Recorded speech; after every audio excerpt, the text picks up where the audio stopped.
Luz y sal, reunir y servir. Lección número 8. La alianza y el reino de Dios. Antecedentes. La historia de la salvación quedó trazada a través de los tiempos por determinados hechos y personajes que dejaron marcada la ruta que siguió Dios en la historia de los hombres para realizar su plan salvífico, como si fuera una carretera con jalones o señales que van guiando al viajero hacia su destino. En esta lección contemplaremos dos acontecimientos y dos personajes relevantes que dejaron huella imborrable en esta historia y cuya memoria es recordada por todos los pueblos que hoy creen en el verdadero Dios. Dios instituye el sacerdocio, un pueblo sacerdotal, esto es, un pueblo destinado a consagrar el mundo con su presencia. Requiere una institución sacerdotal y en su alianza Dios se encarga de dotarla. Una alianza que prefigura otra alianza. La antigua alianza que hemos detallado era tan solo imagen y prefiguración de la nueva y eterna alianza del Padre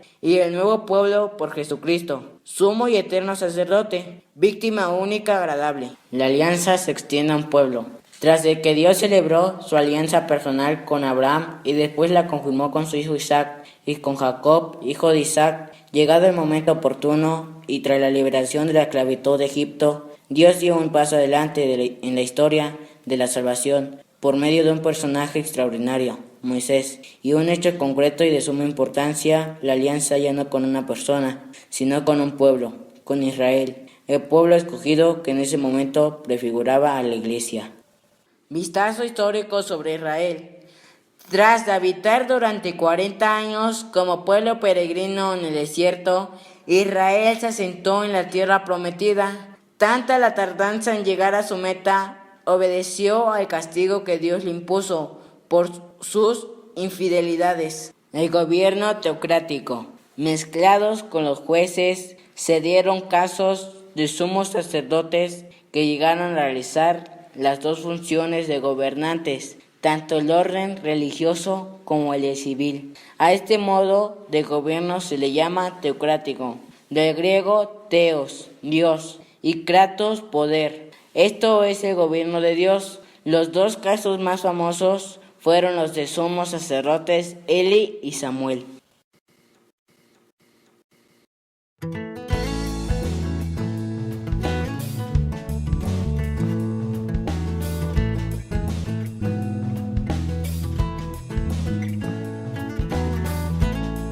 Hola chicas y chicos, la historia de hoy se llama Agua de la Roca.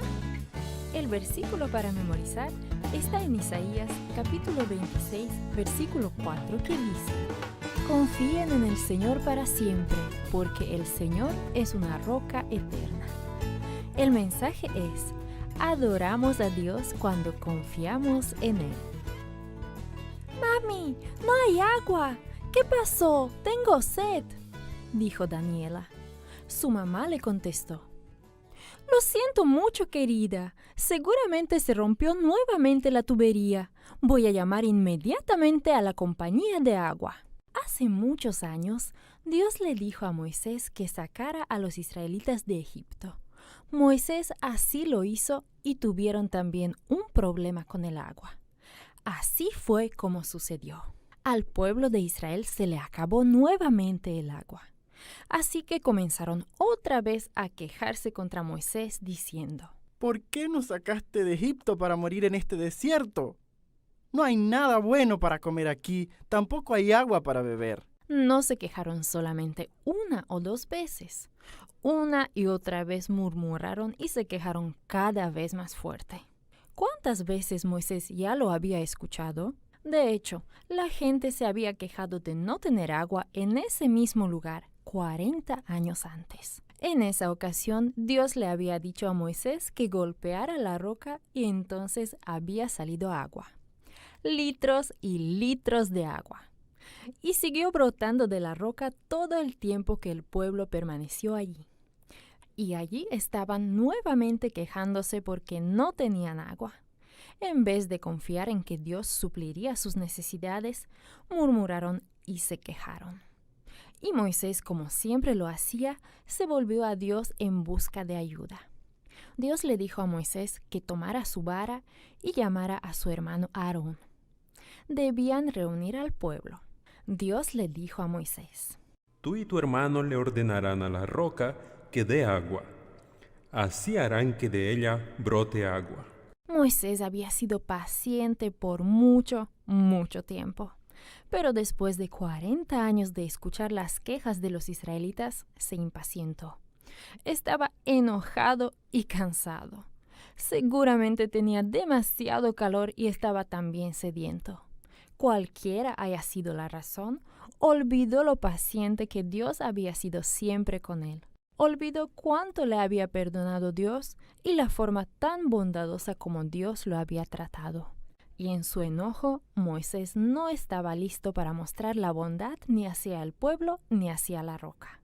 Seguramente se sintió con ganas de gritar y dar patadas. Escuchen, rebeldes. ¿Les hemos de sacar agua de esta roca?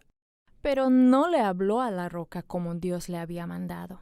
En lugar de ello, alzó la mano y golpeó la roca 2 veces con su vara. Y Dios hizo que brotara el agua. Tal vez Moisés se sintió complacido consigo mismo por un momento. Tal vez hasta le habría gustado seguirle gritando a la gente por más tiempo. Y quizá hasta le haya agradado golpear la roca. Pero Dios habló nuevamente con voz dulce y calmada. Moisés, no confiaste en mí. No me honraste ante los ojos de los israelitas. Por esa causa, no vas a llevar a este pueblo a la tierra que les voy a dar. Inmediatamente Moisés se dio cuenta de lo que había hecho. Él también se había olvidado de confiar en Dios. Había olvidado la gracia perdonadora de Dios, su paciencia, su amor y su perdón. Hasta se había olvidado por un momento quién había enviado el agua. Durante 40 años Moisés y Aarón habían luchado en el desierto. Durante 40 años habían guiado al pueblo de Dios. Pero Moisés y Aarón no podían ir a la tierra prometida. Todo porque se olvidaron de confiar en Dios. No habían honrado a Dios ante la gente. Dios desea que lo honremos y adoremos. Desea que confiemos en Él. Desea que sepamos que estará con nosotros cada día. Adoramos a Dios cuando hacemos lo que nos pide. Y lo adoramos cuando confiamos en que cuidará de nosotros.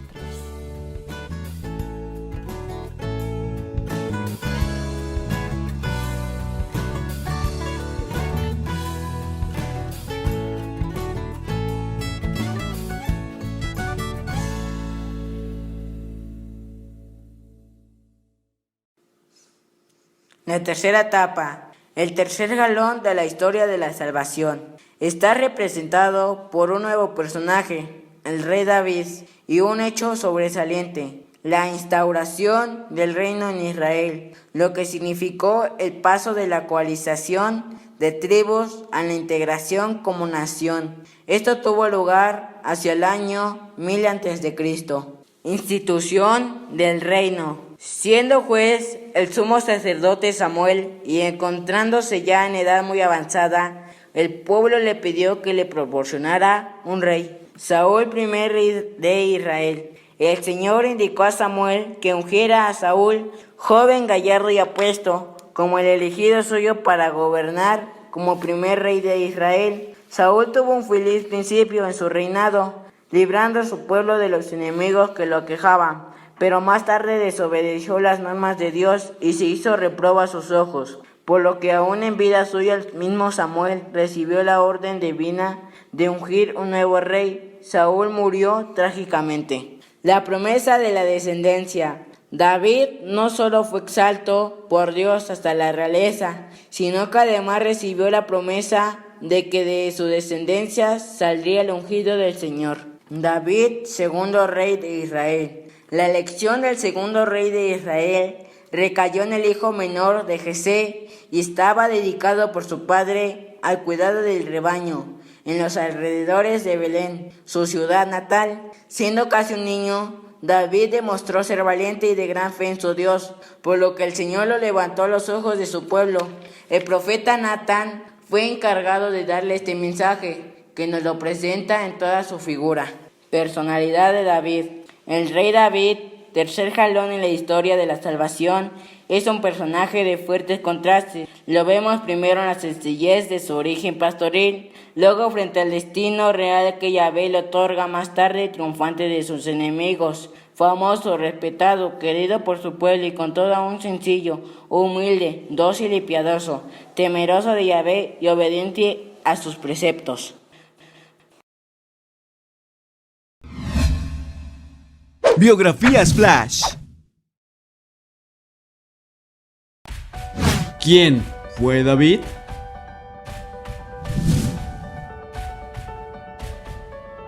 David nació en una tribu de Judá, en la ciudad de Belén, en el año 1040 a.C. David, el hijo menor de Isaí de Belén, padre de otro rey muy importante, Salomón.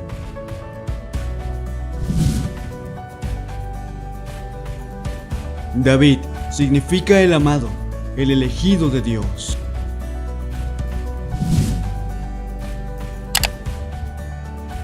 David cuidaba las ovejas de su padre. Samuel lo ungió como rey y el Espíritu de Dios descendió sobre David a partir de ese momento. Mientras tanto, Saúl llamaba a David periódicamente a la corte para calmar su mente perturbada con su destreza con el arpa. Mientras todavía era adolescente, David obtuvo el reconocimiento de la nación y la amistad de Jonatán, hijo de Saúl, por medio de su victoria sobre Goliat. La envidia cada vez mayor de Saúl y 4 intentos insidiosos en contra de la vida de David solo sirvieron para aumentar su popularidad. Finalmente, incitado por los enemigos de David, Saúl buscó su destrucción abiertamente. Y aunque fue frustrado por Samuel y los profetas en Nayot, logró forzar a David al exilio. David huyó a Gad de Filistea y después a Adulam. Después de la muerte de Saúl, en el monte Gilboa en el año 1010 a.C., las fuerzas de David avanzaron tierra adentro hasta Hebrón, donde fue declarado rey de Judá. En el año 1005 a.C., Abner, el general de Saúl, puso a Isboset, un hijo de Saúl, en el trono. Solo después de la muerte de Isboset, reconoció todo Israel a David como rey. Una alianza con Hiram de Tiro permitió que David construyera un palacio en Jerusalén. Dios prometió establecer la dinastía de David a través de Salomón, quien construiría el templo, culminando en la encarnación del Hijo Eterno de Dios. David compuso muchos salmos acerca del Mesías. Algunos de los mayores logros de David se encuentran en este ámbito literario. De los 150 salmos canónicos, 73 tienen títulos que identifican a David como el autor. Sin embargo, poco después de esto, David cayó en una serie de fracasos, incluyendo la matanza de 7 descendientes inocentes de Saúl, el adulterio con Betsabé y el asesinato de su esposo.